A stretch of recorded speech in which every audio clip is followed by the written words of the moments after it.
Olá, gente querida! Canal Bendito chegando para abençoar sua vida com mais uma reflexão da Palavra de Deus sobre o livro de Jó.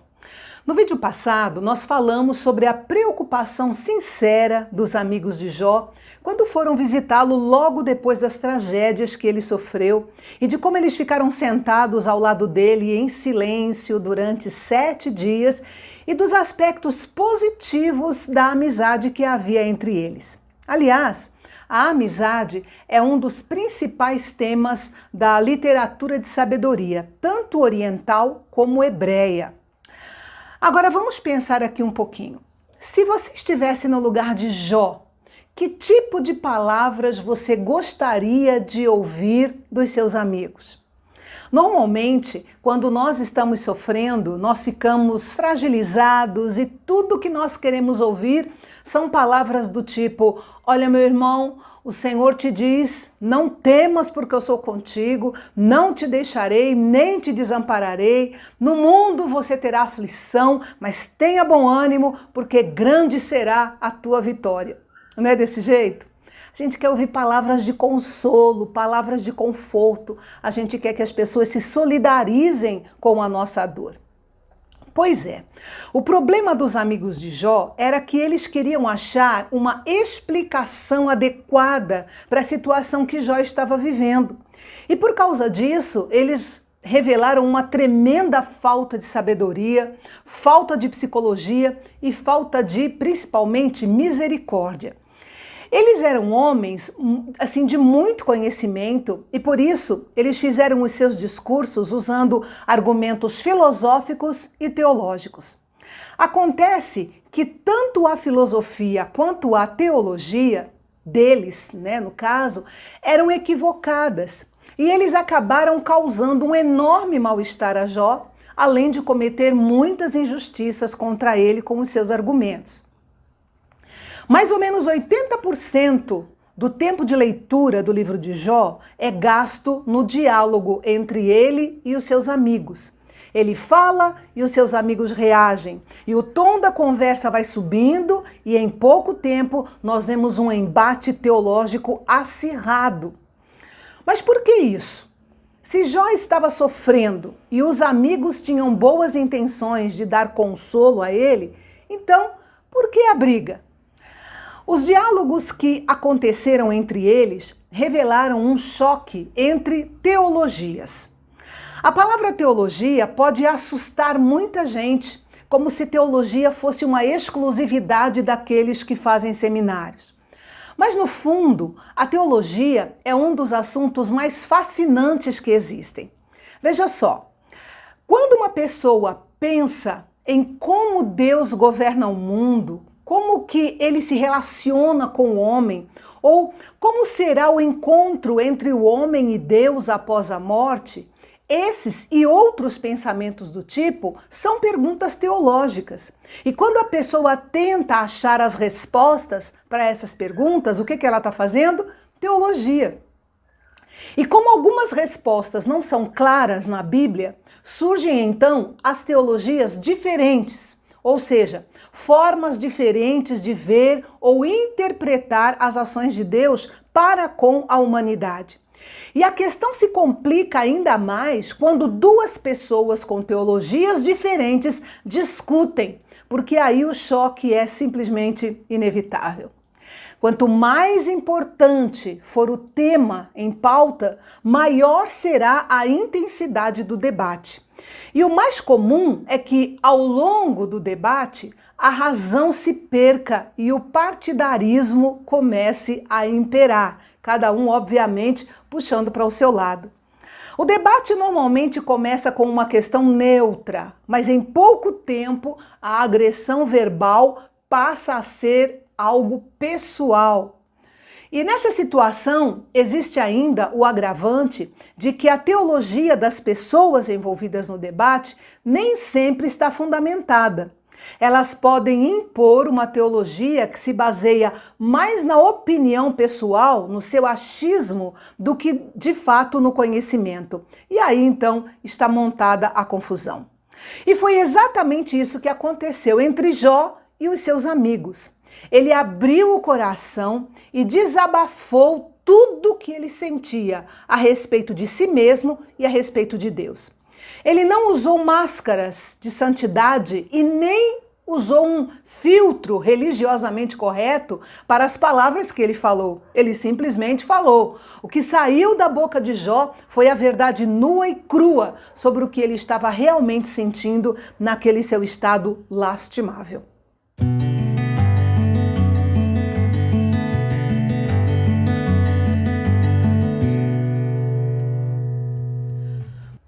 Aqueles amigos ouviram aquelas palavras faladas por Jó de um jeito rasgado, eles sentiram que era hora de se manifestar de alguma forma. E Elifaz, o temanita, foi o primeiro a falar. Ele era de Temã, lá na região de Edom, não muito longe de onde Jó vivia. Ele foi o primeiro a falar, porque provavelmente ele era o mais idoso dos três amigos e também, obviamente, por ser o mais idoso, o mais respeitado por sua sabedoria e por suas contribuições, tanto na teologia como na filosofia.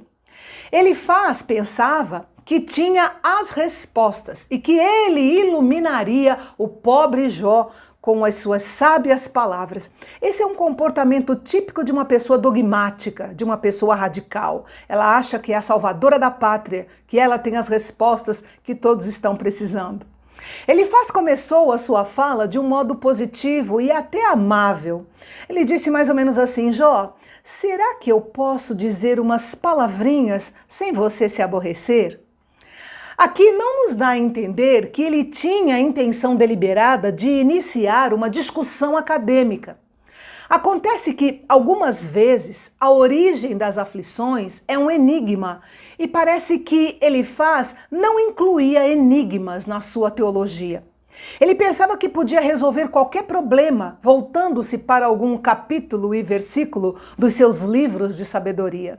Aliás, é uma prática moderna bastante difundida entre alguns evangélicos que usam um texto fora do contexto para arrumar um pretexto para defender uma ideia própria, e assim nascem as heresias. Elifaz baseou suas argumentações em 2 pontos. Primeiro, numa experiência pela qual ele passou uma certa noite, quando ele teve uma certa visão e ouviu uma voz. Por causa dessa experiência espiritual impressionante, Elifaz tinha um pensamento equivocado de que o seu radicalismo era autenticado pela sua experiência. E isso lhe dava, então, como consequência, uma autoridade espiritual para ele dizer para Jó o porquê ele estava passando aquela luta, aquela tragédia toda que ele estava enfrentando.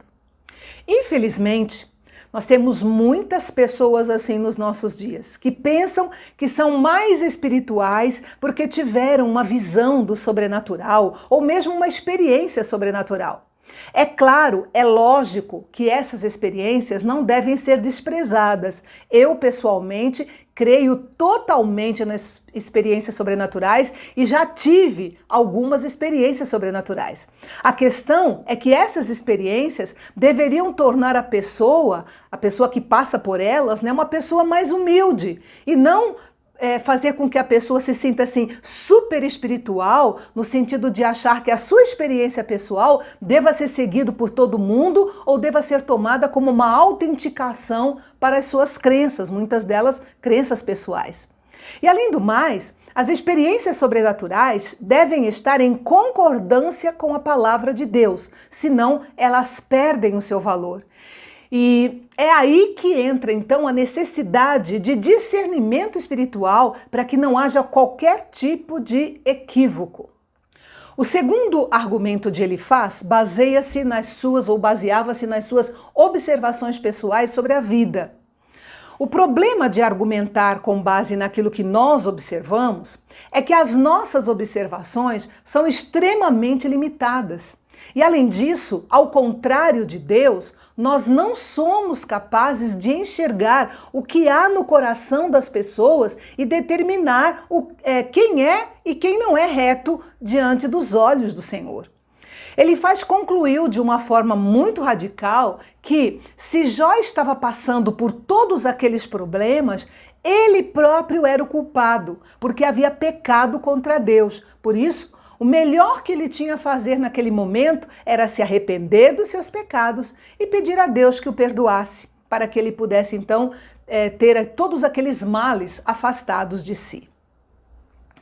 Gente, o que nós concluímos dessa lição sobre o discurso de Elifaz, e depois nós vamos ver também os outros amigos de Jó, é que a pessoa que aconselha deve ser sábia, deve ouvir com o coração e responder tanto aos sentimentos quanto às palavras. Não se cura um coração partido com lógica, com radicalismo, mas sim com amor. As palavras certas, ditas no momento certo e com a motivação certa, podem fazer uma tremenda diferença na vida dos outros.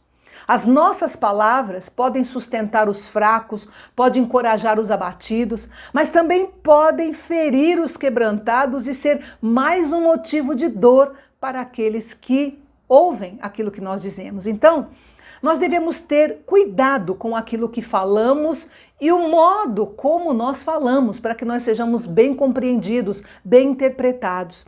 Pense bem nisso quando você for aconselhar ou mesmo confortar pessoas que estão com seus corações angustiados. A reação de Jó às palavras de Elifaz não foi nada polida. Você pode ler lá entre os capítulos 6 e 7. E, entre outras coisas, ele acabou dizendo aos seus amigos que eles não o ajudaram em nada, porque eles acabaram ficando acuados diante da terrível situação que ele estava vivendo. E ele ainda reforçou a ideia de que preferia morrer do que continuar vivendo daquela forma. E foram essas palavras angustiadas, e revoltadas, assim, até certo ponto de Jó, que colocaram o segundo amigo de Jó, então, em cena, que foi Bildade. E Bildade estava tão preocupado em defender a justiça de Deus que ele acabou se esquecendo das necessidades do seu amigo. E é sobre o seu discurso que nós vamos refletir no nosso próximo vídeo. Não esqueça de deixar o seu like antes de sair e se você ainda não assinou o nosso canal, faça isso agora. Ative o sininho para você não perder nenhum vídeo dessa série Por que Sofremos? E eu espero você no nosso encontro de toda semana aqui no canal Bendito, o canal feito sob medida para você que quer compreender a palavra de Deus de uma forma simples, porém comprometida. O nosso lema é Fala fácil que eu entendo. E eu tenho certeza que você já está lendo o livro de Jó com outro nível de compreensão. E lembre-se, você não precisa entender tintim por tintim do livro de Jó, mas você precisa ter uma visão geral do que Deus quer que você saiba sobre o assunto. Mas e os detalhes? Os detalhes, o Espírito Santo e boas leituras vão esclarecendo para você durante a caminhada cristã e à medida da sua necessidade. Então, eu espero você na próxima semana. Que Deus te abençoe e até lá!